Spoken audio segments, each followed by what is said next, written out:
Hi guys, it's Sheena from Teton Raptor Center, and I'm here to give you all an update about the current patients that we're treating in our rehab facility. We've gotten so many new birds in since last week, and we've also been able to release one bird and get him out the door. So let's get started.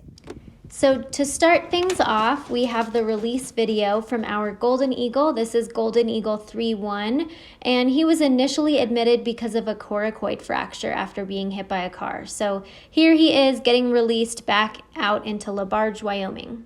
To start things off for this week is our newly admitted Swainsons Hawk, and this bird was found over in Idaho Falls and has a pelvic fracture on the left side of his pelvis, so he's going to be doing quite a bit of cage rest until that fracture heals.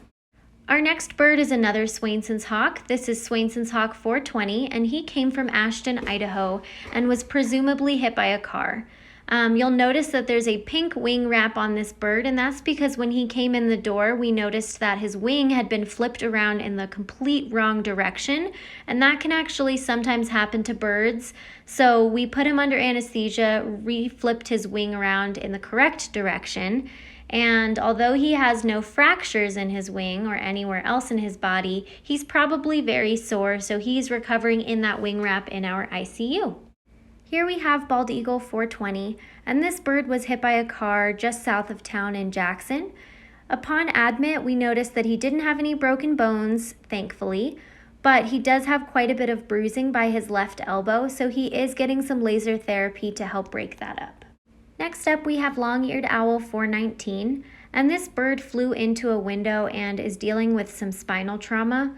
We're not sure how deep the spinal trauma is, so we are giving him some time to see if he can regain any feeling in his legs.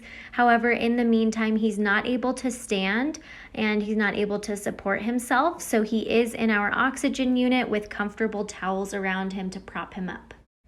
Next, we have Red-Tailed Hawk 414, and this bird was admitted from Idaho after being found with several puncture wounds in her body.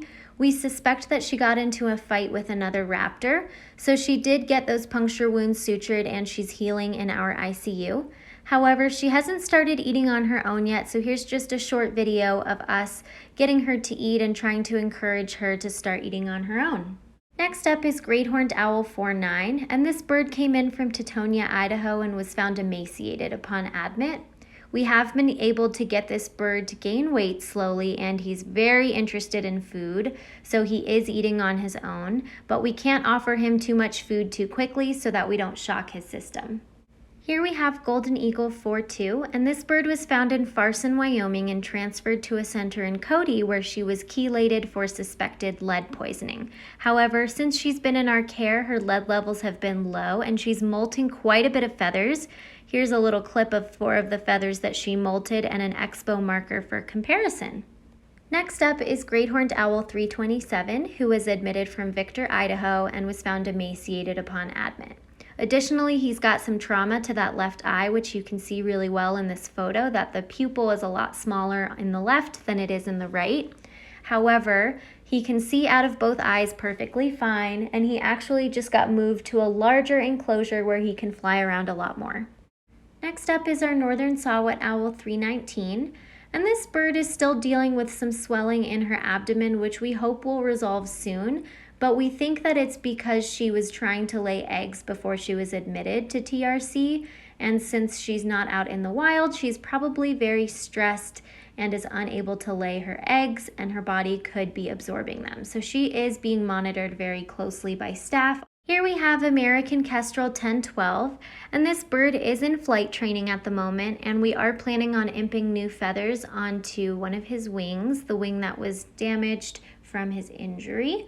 So we hope that after we imp those new feathers onto his wing, that his flight will improve significantly. Here we have Great Gray Owl 1010, and this bird is still in flight training and is getting PT regularly on his wing.